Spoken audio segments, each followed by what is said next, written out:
Sekarang baru jam setengah 8 pagi, masih agak gelap. Sekarang kita akan menuju ke Brombik Museum, 2 jam dari sini. Mungkin tamannya Sarasota Laut, lihat lagi nanti. Itu lagi mau jalan. Nah ini sekarang kita nunggu keretanya nih, sebentar lagi, 3 menit lagi nih. Arnhem, 4 menit lagi. 4 menit lagi.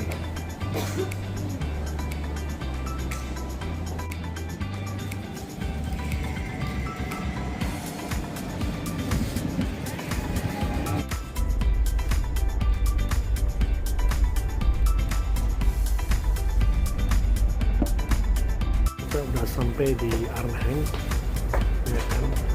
Kita menuju tempat berikutnya nih.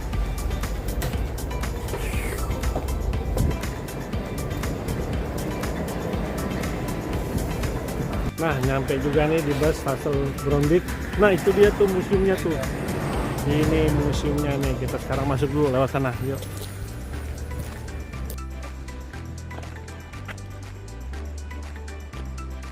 Kalau kita perhatikan ini, ya, list plangnya.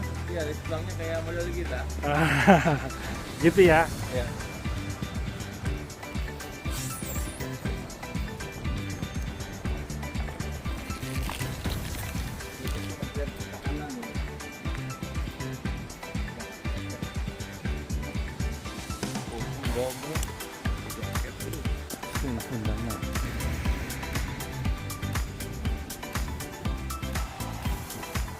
Jadi pakai POC kali ya? Harusnya ini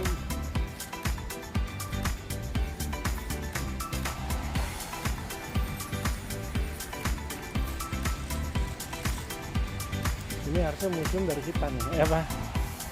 Ini dari kita nih, udah dirubah sama dia nih. Motifnya ini. Mau pegangin.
Hei. Waduh. Saya paling takut kalau digigit.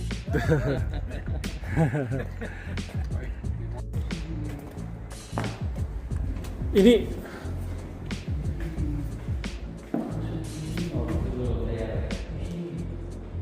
wah, ini tempat saya, Cafe Batavia.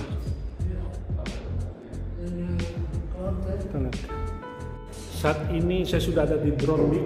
Nah, ini adalah museum terbaik di Belanda. This is the best in Netherlands. You can get free coffee and tea. Wah, Cafe Batavia. Wah, terima kasih sekali. Kita masuk nih ke Cafe Batavia. Ini adalah Komandan Brombik, kolonel ya, pegang semua di sini ya. Kita masuk Cafe Batavia ini, mulai dari ujung kanan dulu.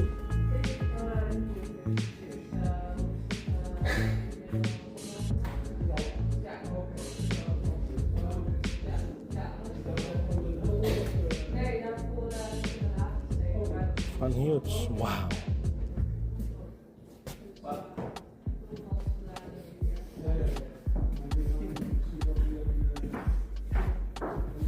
Tuan Thompson.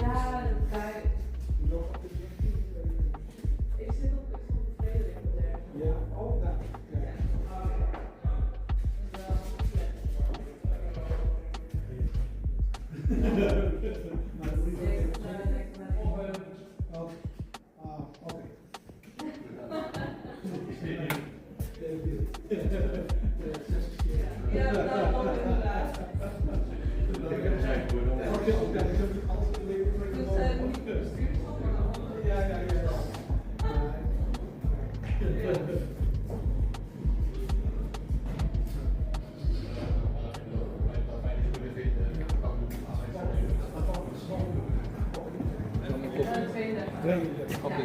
Teh saya, sebentar teh.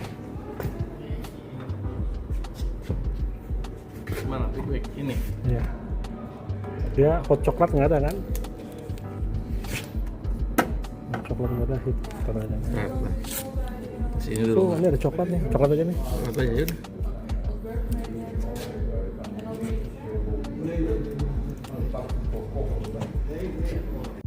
Nah, sekarang saya sudah di Museum Bronwijk bersama seorang Veteran.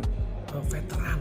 Wah, ternyata bisa bahasa Indonesia. Iya, Nah, namanya Pak Joy. Coba Pak Joy terangkan. Sudah umur berapa sekarang? 85 85 bisa bahasa Indonesia. Katanya dari dari Bandung, Dari tapi Bandung. lahirnya di Lumajang, Wong Jowo. Oh, Bandung Jowo. Bandung katanya Jowo. asli dari Papua. Saya dulu veteran Tugas di Papua. Irian. Irian veteran. Di Irian.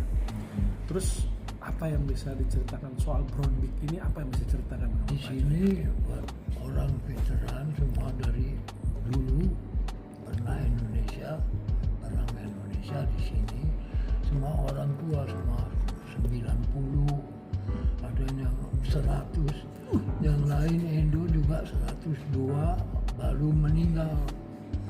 Bisa jadi tua tinggal di sini. Nah, Di Arnhem. Daerah ini berarti ya, daerah pensiunan militer. ya, Jadi bekas militer. Iya, veteran. jadi memang dulu di sini Bronwijk ini tempat militer di sini semua. Dulu di sini tempat semua orang Indo semua. Indo. Oh. Makanya ada kumpulan ya, tulisan Ya, kumpulan. kumpulan di situ ada tempat makan. Tempat makan. Restoran besar. Di situ kumpulan. Terus orang Indo banyak sudah meninggal. Jadi Belanda masuk sini. Pak Joy tersisa ini. Ya tersisa saya di sini. Baru 5 bulan. 6 bulan ya. Meninggalnya. Tapi ya di sini anak tinggal di sini, tapi 60% mesti bayar dari punya gaji, Gaji. Oh ya, bayarannya. pensiunan ya. Pensiun. Kalau ada saya mau suka pergi Indonesia balik, tapi saya pikir nanti ini dipotong, itu dipotong, Iya, jadi susah. paling ke Indonesia untuk turis saja ya. Nggak turis, saya mau tinggal terus di situ. Iya. Pensiunannya nggak bisa dibayar ya. Gini, mesti pikir gini. Dulu saya lahir Indonesia. Iya. Ya, Indonesia mama saya, Belanda papa saya. Tahu?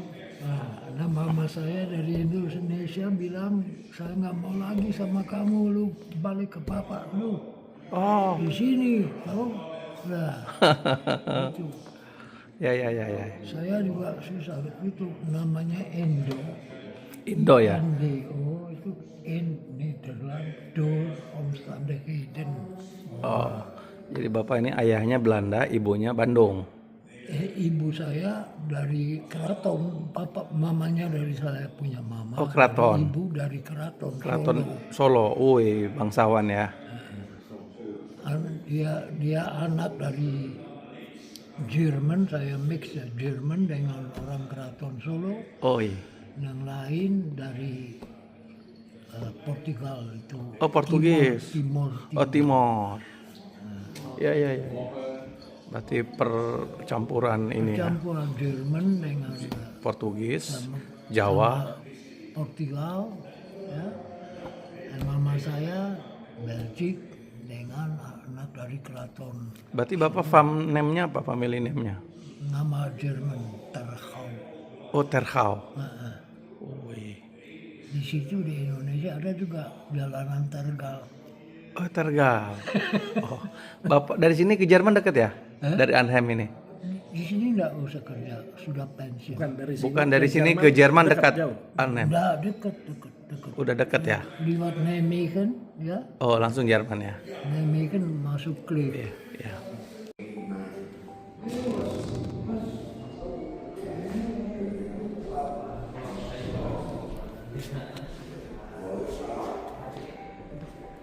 Kita udah lantai 1. Budaya. Wah, kok jadi surat-surat nyerat nih. Prince Kota.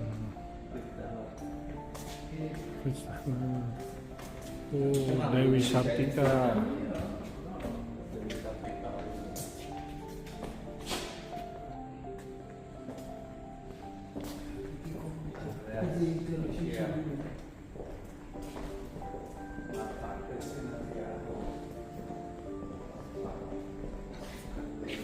Ini.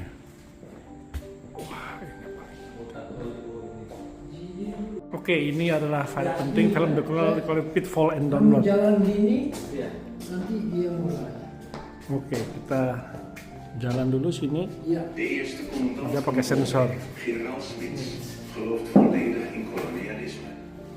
Hij stelt in 1881 dat een volk dat een vruchtbaar land bewoont, het welk verwaarloosd en ongebruikt gelaten wordt, niet het recht heeft dat land af te sluiten voor vreemdelingen. Daarbij mag volgens hem zeker geweld gebruikt worden, omdat oorlog voeren een noodzakelijk middel is om beschaving te brengen bij barbaren. De uitspraken van generaal Smits laten kolonialisme zien als een systeem dat gebaseerd is op verovering, geweld, uitbuiting en vooral ongelijkheid. Deze vorm van kolonialisme bestaat niet meer, maar heeft eeuwenlang bestaan. En Nederland en Nederlanders hebben hier een belangrijke rol in gespeeld. Die begint met de VOC, de Verenigde Oost-Indische Compagnie, die in 1602 wordt opgericht. 6 jaar eerder, in 1596, zien inwoners Banten van dong. Indonesië voor het eerst Nederlanders op de kust verschijnen. Banten. Deze vreemdelingen willen graag lokale producten kopen, om die met winst in Europa te verkopen. De handel in Aziatische producten als kruidnagel, peper, later suiker en koffie is enorm winstgevend. De VOC krijgt van de Nederlandse overheid het alleenrecht om in Azië handel te drijven, oorlog te voeren, forten en handelsposten op te richten en met lokale bestuurders verdragen te sluiten. In de archipel bloeien al eeuwenlang allerlei culturen, onder verschillende staatsvormen zoals vorstendommen, sultanaten en stamverbanden. Soms sluiten de lokale machthebbers een verbond met de Nederlanders, maar als de staten en bevolking niet willen meewerken met de VOC, grijpen de Nederlanders met geweld in. De inwoners van de Banda-eilanden, waar veel muskaat wordt verbouwd, verzetten zich tegen de VOC. Onder leiding van Jan Pieter Koen begint de VOC een strafexpeditie, waarbij bijna alle 5000 bewoners omkomen of tot slaaf worden gemaakt.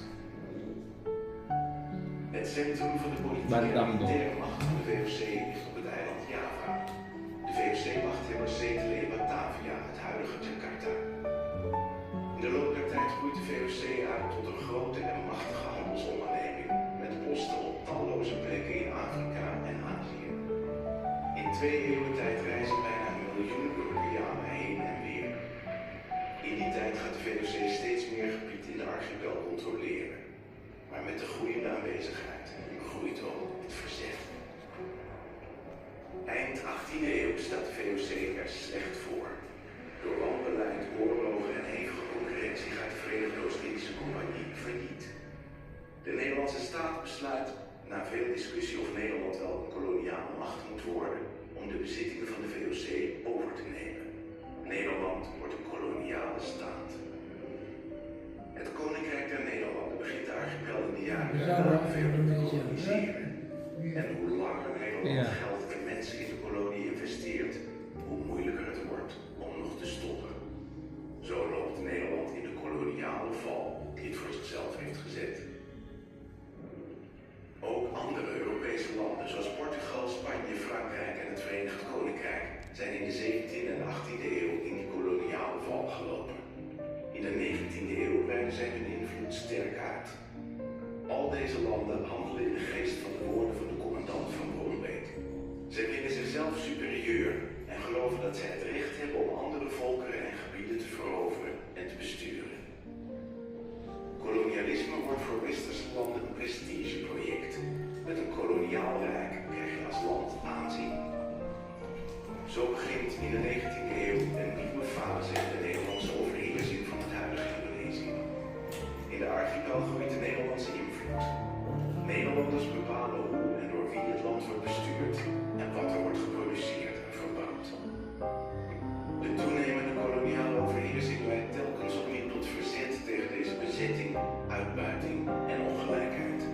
De bevolking ziet niets liever dan dat de kolonie ten val komt. Deze tentoonstelling vertelt het verhaal van Indonesië en de opkomst en val van de kolonie. Hoe het land wordt veroverd en bestuurd, hoe de bevolking samenleeft en hoe de bewoners strijden voor onafhankelijkheid. En tot slot gaat het over hoe we nu in Indonesië en Nederland terugkijken op deze gedeelde geschiedenis.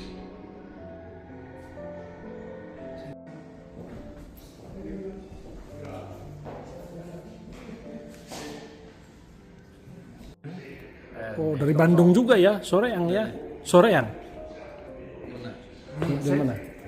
Seperti bahasa Indonesia? Nee, dia Sedikit.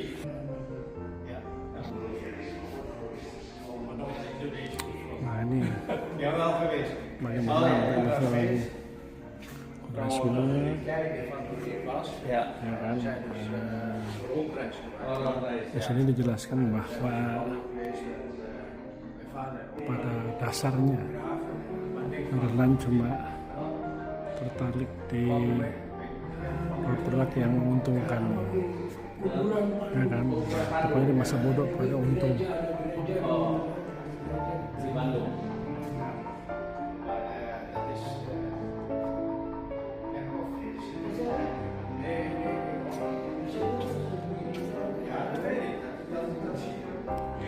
Ini menarik nih. Jadi penghuni tanah koloni dibagi oleh pemerintah itu menjadi dua, kemudian jadi tiga, ya kan. Yang pertama legal group ini inlanders, orang asing dari timur dan Eropa. Tapi semua mau diatur oleh kolonial service, terutama nggak boleh dagang itu cuma boleh dengan mereka.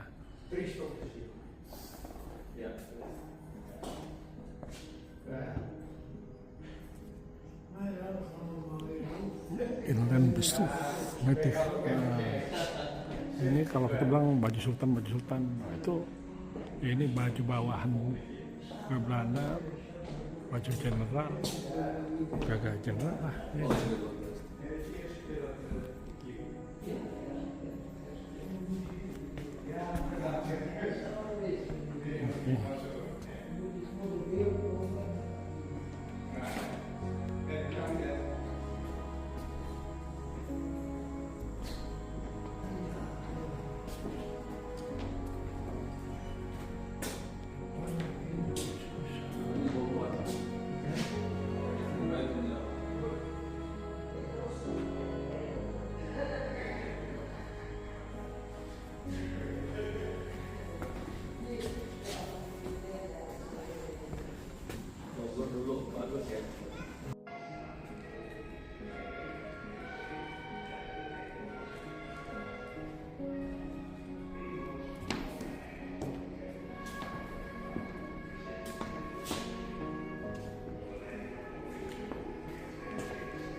Oh ini yang tadi nih.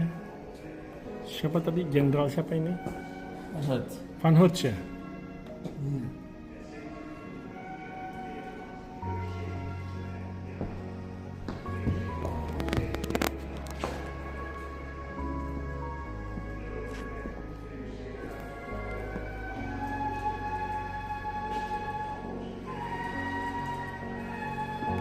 Nasib dari pribumi.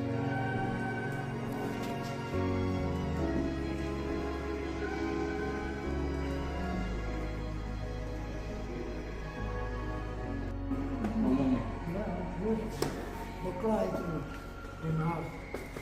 Orang-orang Indo masuk ke Den Haag. Wah, bum, masuk.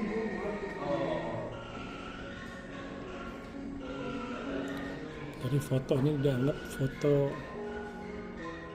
bagaimana caranya masuk Batavia. Itu penting.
zich op strategische plaats in de archipel zou gaan vestigen. En ten tweede was het een grote vraag naar grondstoffen, producten en naar arbeid, goedkope arbeid uit de archipel zelf. Die expansie was gewelddadig.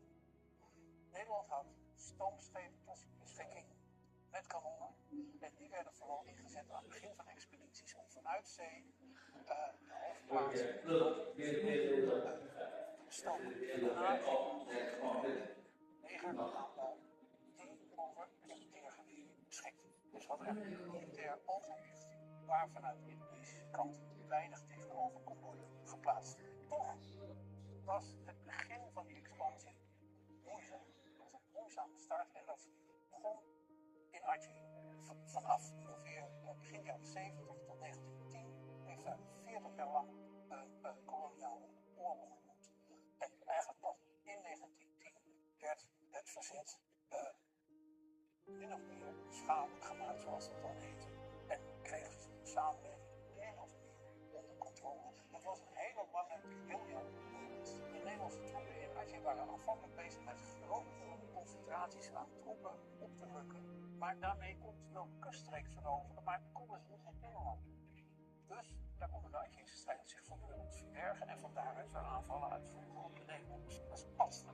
En toen kwam eind 19e kwam Van Eutsen met het idee om met kleine, mobiele eenheden de tegenstander op te jagen, achteraan te blijven gaan.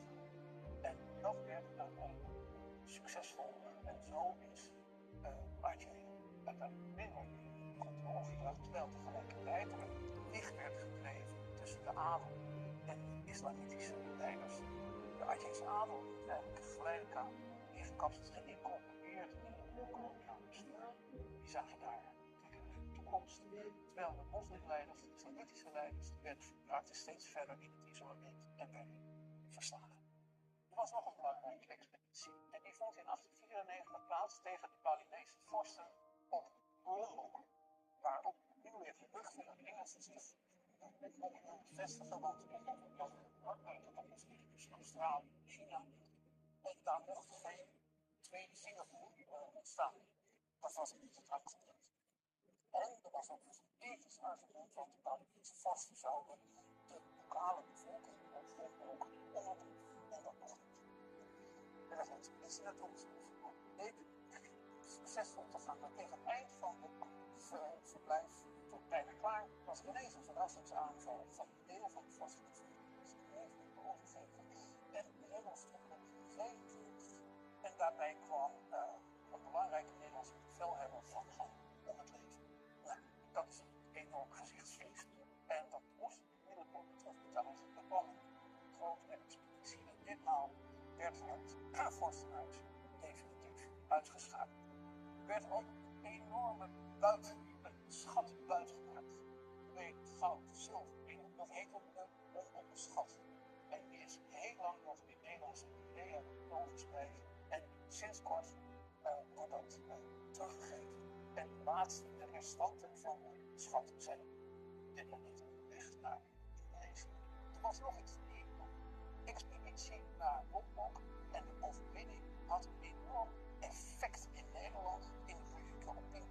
Die overwinning werd gezien als een soort versterking van de nationale trots op de kolonie. Onverschilligheid maakte plaats voor trots. De overwinning werd gevierd met grote feesten en daarna volgde een planmatige verovering van de rest van de archipel. Er werden keurig achter elkaar expedities gestuurd naar Zuid- en Sumatra, naar het zuidendeel van Sulawesi, naar Kalimantan, naar Flores en ook naar Zuid-Bali. Daar waren de 3 vorstendommen die zich niet aan de Nederlanders onderwerpen. En Nederland maakte daar een einde aan. Opnieuw kwamen de grote oorlogsschepen te liggen. De stad met Bazaar. Dat is geschoten, dagenlang geschoten. En daarna gingen troepen aan het. En ze dachten van nou, we hebben hier net zo'n publieke overwinning als elders in de archipel. En ineens, ze kwamen van de straat en daar kwam een horde mensen op de koloniale troepen af, in het wit gekleed, met de vorsten midden. De vorst had zich ten dode gewijd en was met zijn volgelingen, inclusief vrouwen en kinderen,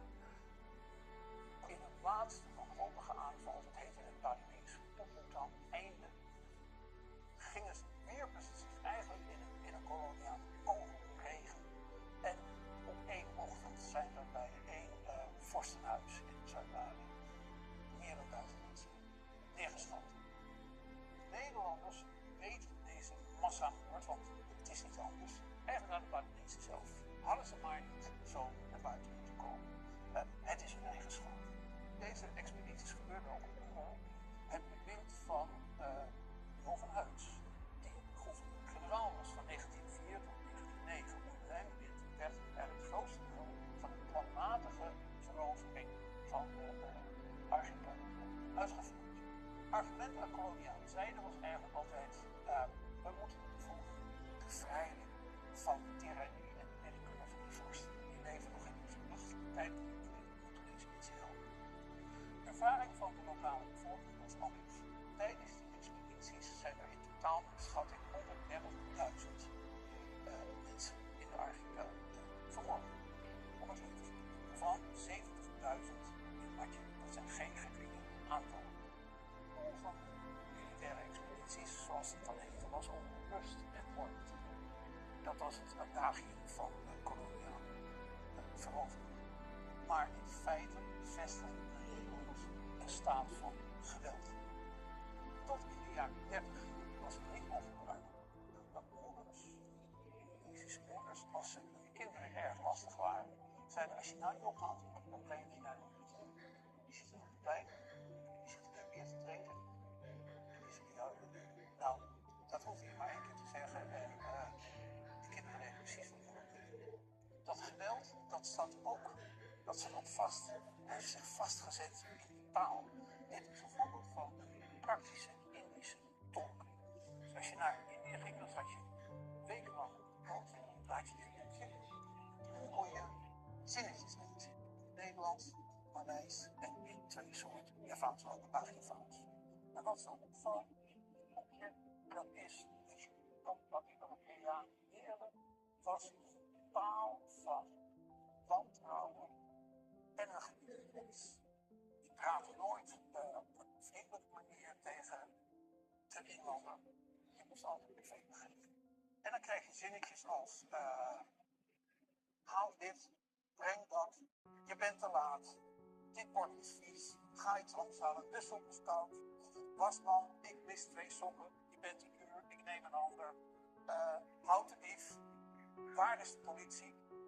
En als dan de dief eindelijk gepakt was, werd gezegd: loop voor mij, niet achter mij. Want de gewoonte was dat Indonesiërs achter de Europeaan aanliepen en nooit voor. Nergens in het boekje vind je een vertaling voor dankjewel. Dat bestond niet in de koloniale. Het was gebiedende wijs gebaseerd op wantrouwen. Er was verzet tegen de koloniale bank, maar het was vaak kleinschalig. Heel makkelijk. De staat. De Nederlandse staat had een geweldsmonopolie gevestigd dat gebaseerd was.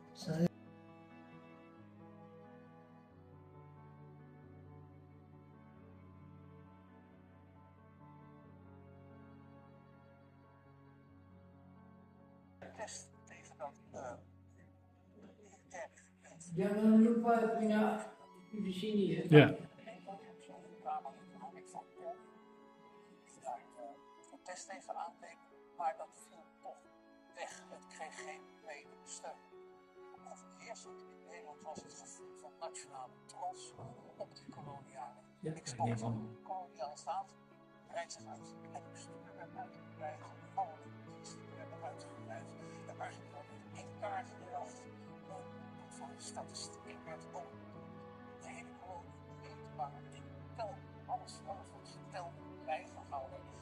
Zodat, ik kan zeggen, de samenleving deze inzichtelijk gemaakt voor de kolonie van overheersing. Via wegen, spoorlijnen, bestuur, onderwijs, waarom geld. Mensen moesten belasting betalen, dus die staat kwam dichter in de samenleving te staan. Een kopi. Dat betekent ook dat er meer personeel nodig was in die koloniale staat. En voor zeg maar, de hogere rangen waren veel Nederlanders nodig. En voor de lagere rangen werden mensen gerecruiteerd uit de Indonesische samenleving zelf. Die hadden basisonderwijs geleerd op school leer je ook van de stilzitting. Dus hen werd aangeleerd op die manier komen. En dat je gewoon een dag lang stil moet zitten aan de leertafel. Dus die disciplinering zag er al 4 jaar onderwijs in. Maar er moesten dus heel veel mensen ook uit Nederland komen. En die moesten warm gemaakt worden om daar naartoe te gaan. En ik kwam aan het begin van de 20e eeuw, eind 19e eeuw, een ware propagandamachine op gang om die Nederlandse kolonie in Indië populair te maken onder de bevolking. En dat ging gepaard met het idee dat ontstond van het idee van groot Nederland. Nederland vormde het centrum van de grote koloniale macht, waar Indië deel van uitmaakte, waar de Suriname en de Antillen deel van uitmaakte, en in cultureel opzicht ook Zuid-Afrika. Want er was toch een type, zoals dat dan heette, stamverwantschappen van de heel afkomstig waren. En die daar dat met strijd met de Engelsen in Zuid-Afrika in oorlog waren gemaakt. Dus opnieuw zie je die concurrentie met de Engelsen. Groot-Nederland uitte zich zo voor zeven steden in zee, lesmateriaal en in de industriewereld. Eerst die Indische buurt. Rond 1900, naar de overland Nederland, was er sprake van een uitbreiding van steden nieuwbouwwijken werden aangelegd. En in 61 plaatsen in Nederland werd er Indische industrie. Verrees daar Indische industrie. Daar woonden geen Indische mensen, maar dat waren route, stratenplan, waarin je in Indonesische gebieden terugvinden. Javaplein, Sundaplein, Selenestraat, Sumatrastraat, Moluccastraat, etc.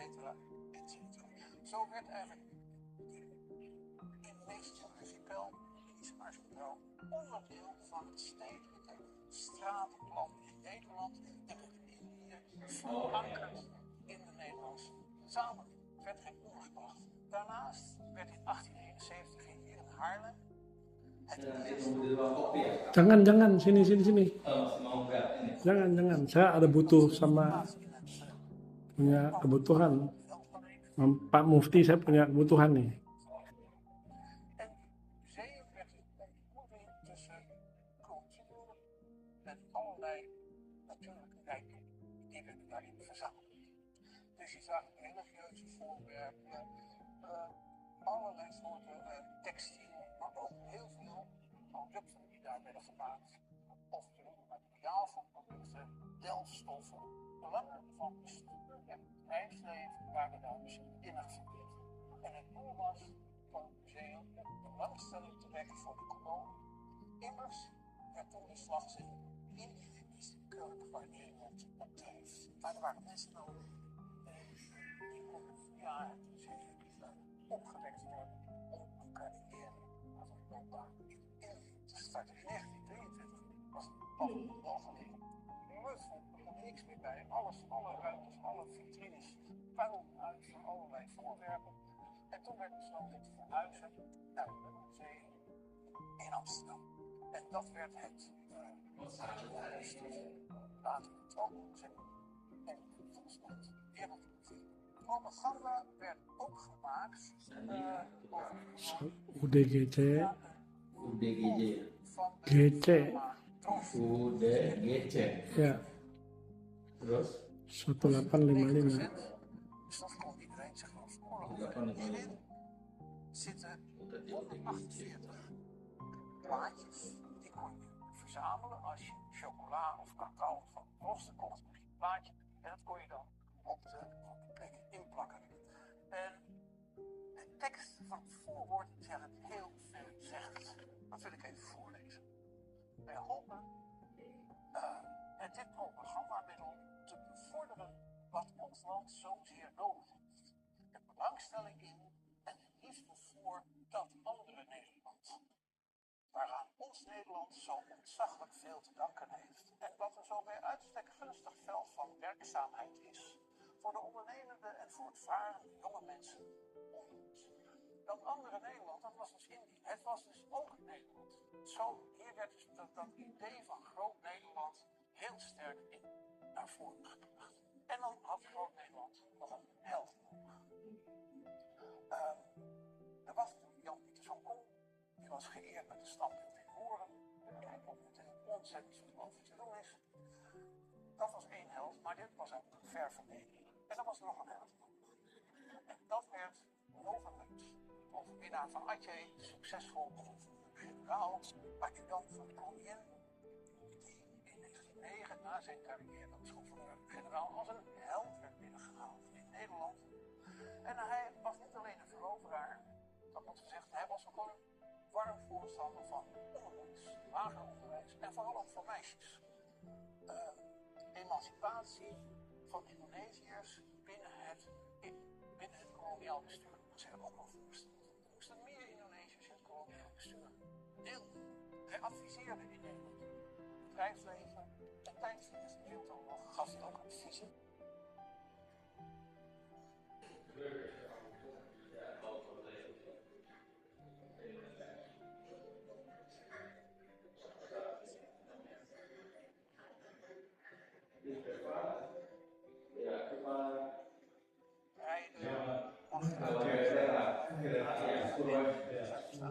Nederland deed ook aan mee. Het heeft in de Indonesisch archipel controle gebracht.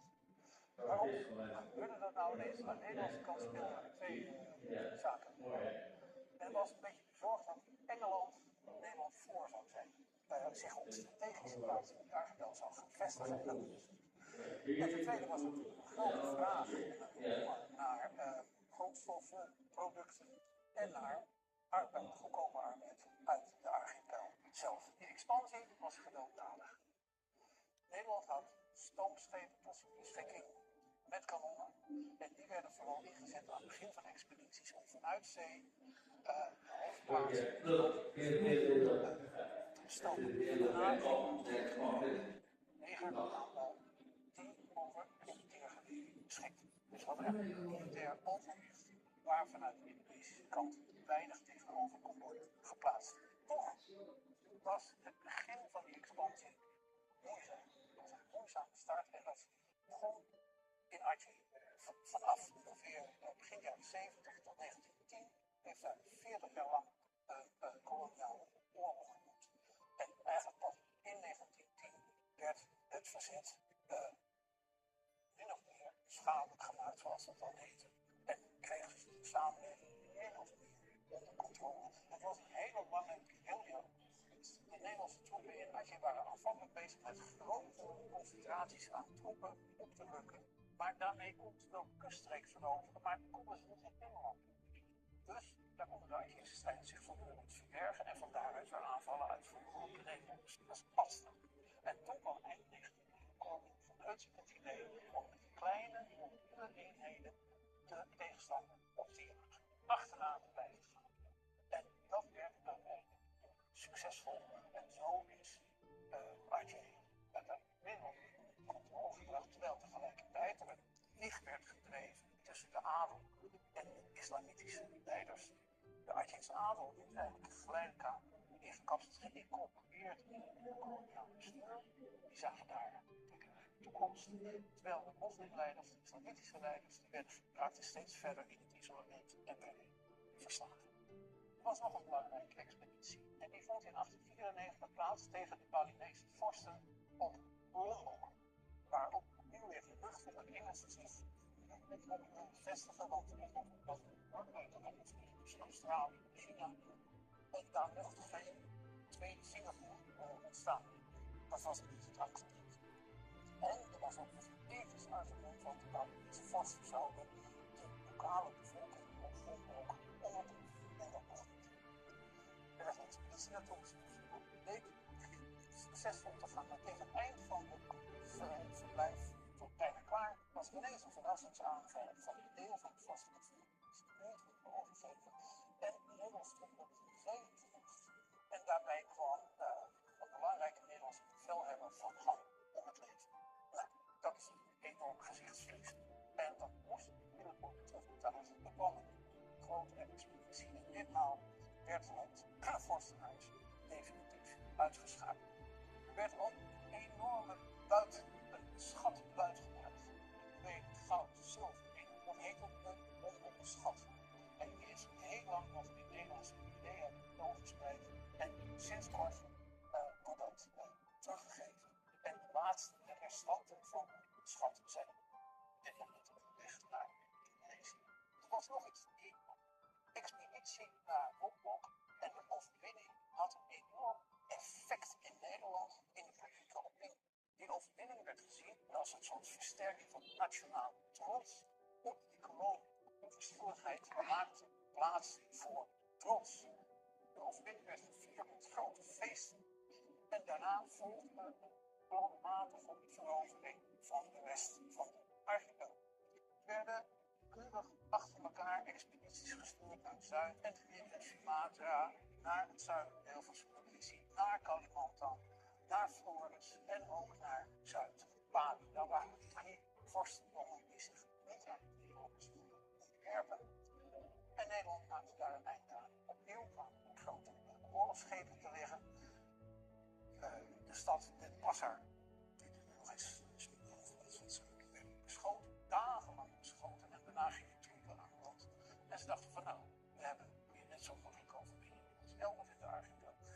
En ineens, ze kwamen nog in de stad en er kwamen honderden mensen op de koloniale troepen af, in het wit gekleed, met de vorsten.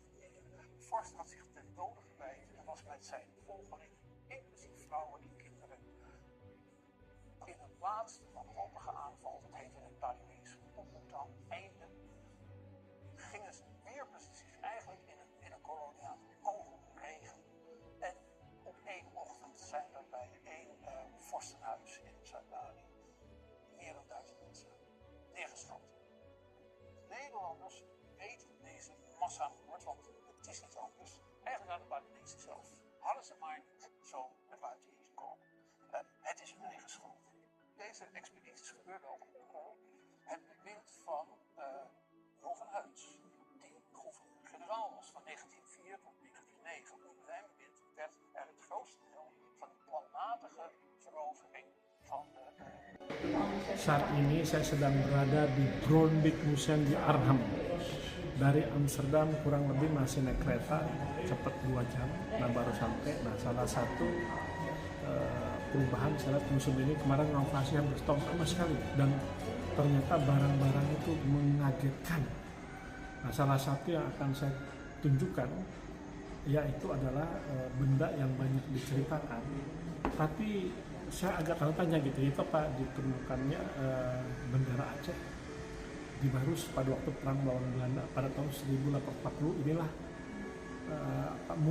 mulai perpindahan dari bahasanya itu pernikahan dengan Aceh yang Islam terus di bawah protektorat Belanda. Nah sekarang kita akan lihat di sini. Nah, di gambar ini adalah gambar yang melambangkan bahwa dalam sebuah pertempuran tanda bahwanya itu menang adalah kita bisa mengambil bendera. Nah di sini gambar tentara Belanda ini lawan pejuang Islam ini di Barus ini. Nah kita suka salah sangka gini, oh yang berjuang itu nggak ada. Pada waktu perang-perang seperti itu orang Banten datang, orang dari jauh, dari mana aja tuh ketika perang Islam itu semua tuh berada di situ, banyak dari mana-mana. Nah ini benderanya kemudian kalah terus diambil. Nah, selama ini mana bendera gambar ini ternyata bendera Uriel masih ada di sini. Nah inilah gambarnya, gambar Aceh, bendera Aceh tapi yang diambil dari pertempuran di Barus ini dia. Nah, besar, benderanya besar. Materialnya kita bisa lihat ini materialnya memang kain-kain zaman dulu. Coba dilihat. Ini kan kayak kain-kain ulos zaman dulu kan, itu kan, kayak kain-kain ulos zaman dulu. Nah, hasil penyelidikan dari barang-barang ini, yang pertama di sini ada kandungan mesiu, ada kandungan mesiu. Yang kedua darah, ini darah. Dan yang ketiga di sini adalah ayat-ayat yang berisi ajakan untuk berjihad. Nah bendera ini sebegini besar loh, kebayang nggak perangnya ini kayak apa ini? Jadi saya sangat takjub, luar biasa. Bendera ini baru pernah. Sekarang ada di sini jauh sekali.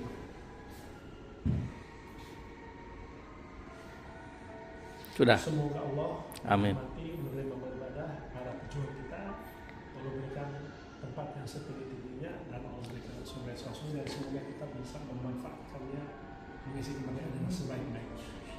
Amin.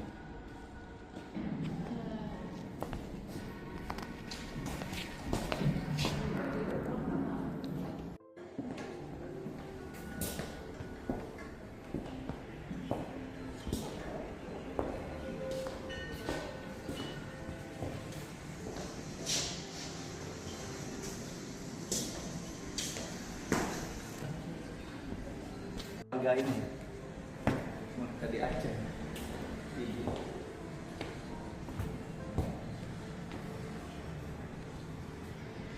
Kalau Aceh mah nggak usah kalah oleh Belanda ya.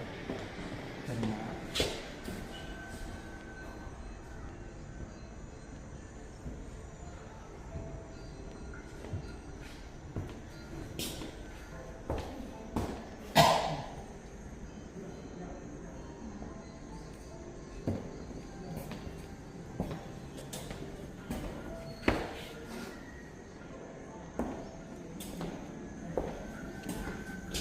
apa yang di depan tadi tuh yang kenil.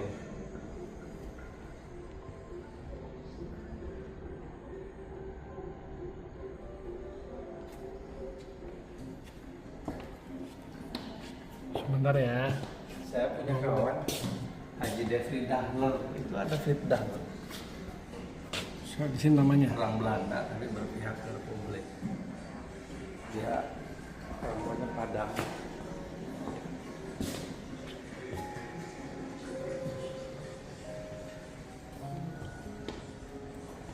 Ini musik kadang-kadang nih kayak gini nih.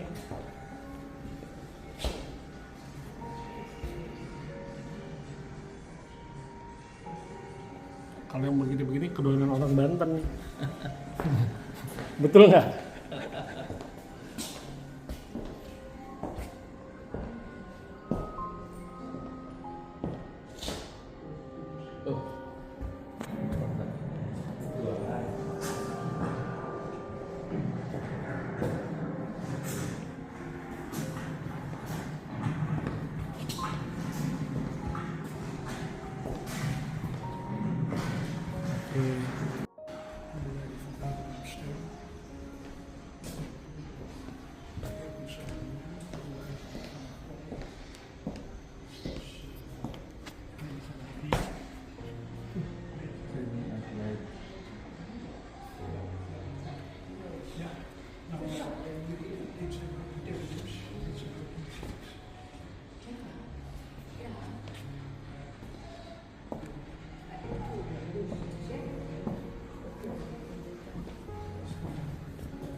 Jadi kalau inlander ini ya apa pokoknya murah-murah gitu loh.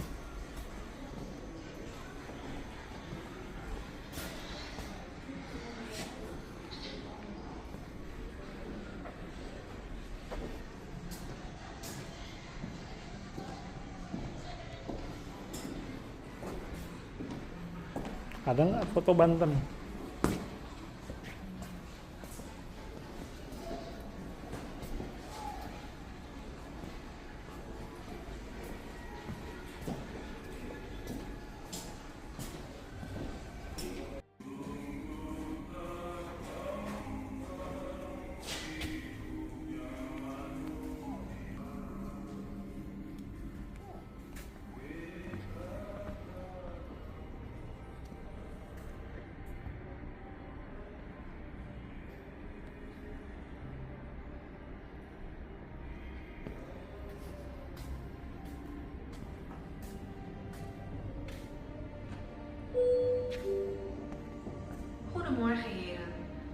15 minuten wordt de middagmaaltijd in de eetzaal geserveerd.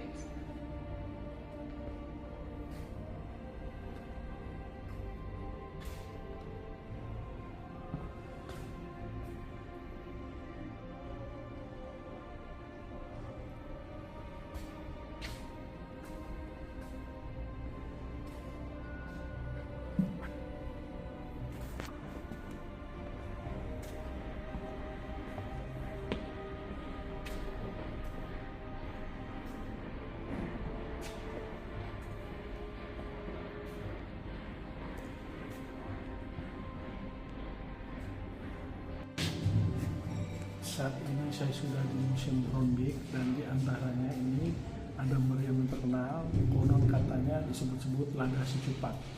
Nah kalau di sini ditulisnya adalah ini lada. Potongan lada ini katanya waktu orang Aceh memulai asal muasalnya bekerja sama dengan Sultan Ottoman, mereka itu tidak bisa langsung bertemu dengan Sultan. Begitu ketemu, ladanya sudah tinggal sedikit. Nah, terus terjadilah jual beli. Sultan kasih hadiah sebagai imbal atas lada itu, dikasih lada. Nah, meriam inilah bukti bahwa hubungan antara Turki Utsmani, Sultan Sulaiman ini dengan Aceh memang terjadi. Meriamnya besar sekali, Ada inskripsi di sininya, ada inskripsinya. Nah ini inskripsinya di sebelah sini, ya kan, di sebelah sini. Terus kemudian juga ini adalah penghargaan ketika pada tahun 1873 mereka berhasil mengalahkan kerajaan Aceh 1837. Nah ini penghargaan, maka ditambahlah ini pasukan-pasukan keliling dari Palembang, dari Bali Bangka, Java, Pamangkat, Monterbonjol, Aceh, Borneo, Celebes, Molucos, Lampung Timur, Banjarmasin dan Sumatera yang ikut dalam pemilihan ini dapat penghargaan di sini.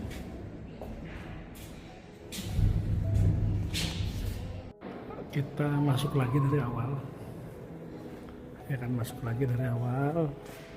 Ini bagian awal, saya akan hitung. Yang pertama ini meriam dari Aceh, ini satu, ini satu,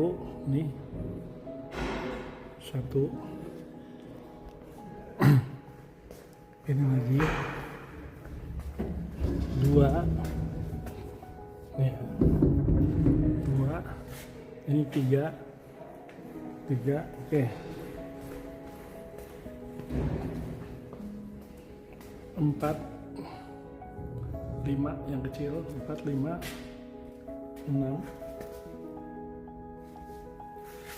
7, 8,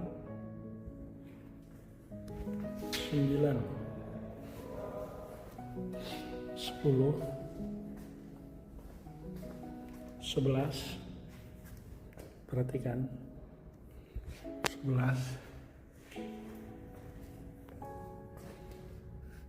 Aceh ekspedisi semua didapetin dari ketika kerja di 11, 12,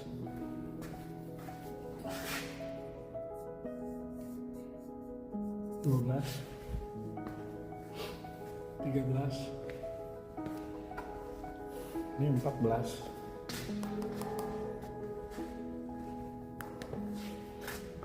nih di Keraton Aceh tahun 1974.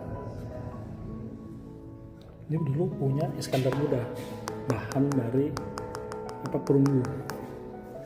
Ini waktu dia di sana ya, lagi menang nih gede-gede. 14 sekarang udah di sama Yakobus di reka ulang nih. 15, 16, ini 17, dia tuh panjang itu 17, ini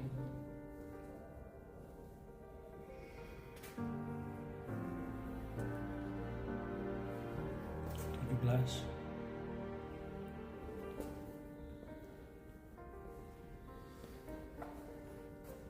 Katanya di Kota Babi. Ya kan, ini beratnya 5,8 ton.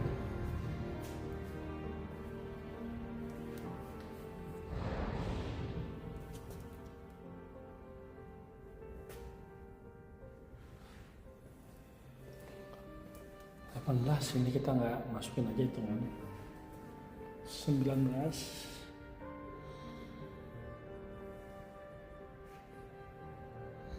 20. Ini pecahnya.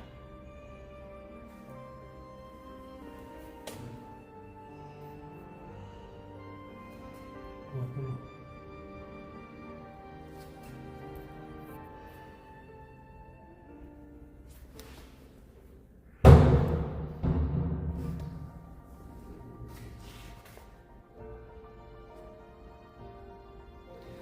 Ini kalau kita angkat, ini nggak angkat. Ini kita angkat nih.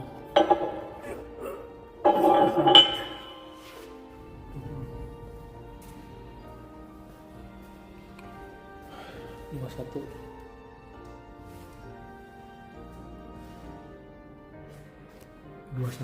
Oke, kita menuju ke berikut. Kita itu punya Belanda. Kita jalan lagi ya.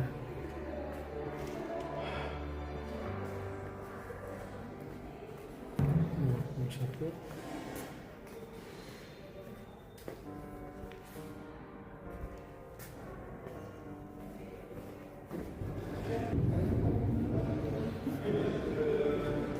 Dua puluh dua.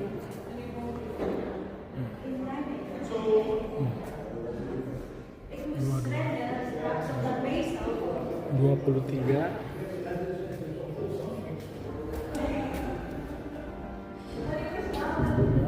24.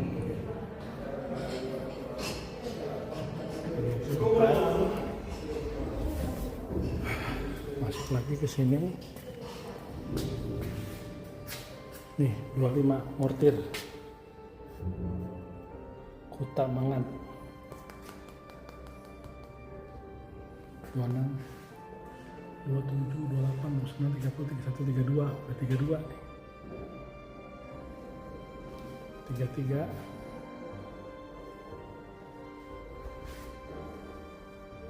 34. Nih, semua panjang-panjang nih. Tuh. Lihatin tuh. 35.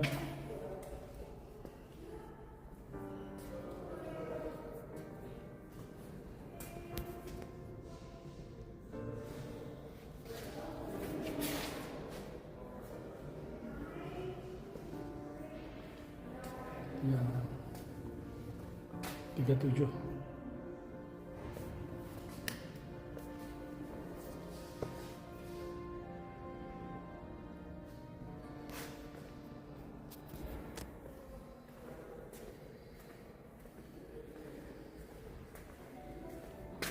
38.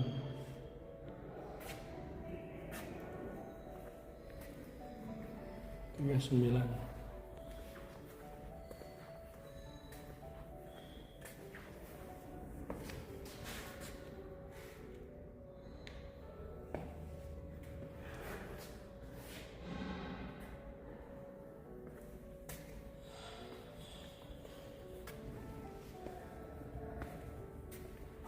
40. 41. 42.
Yang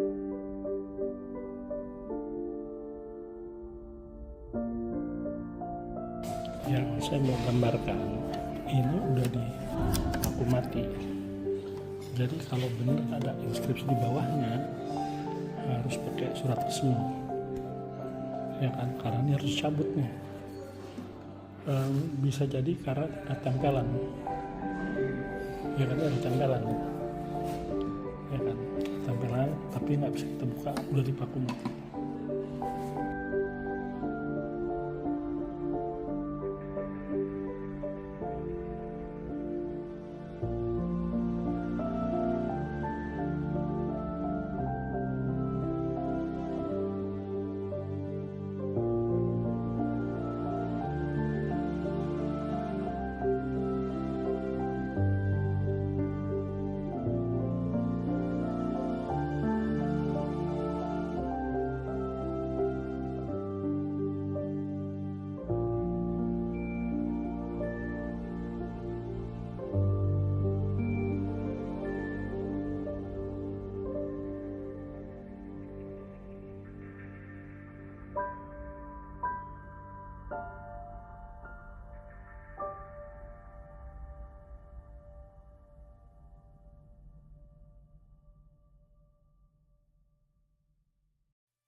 ada, aduh, Ada ceritanya.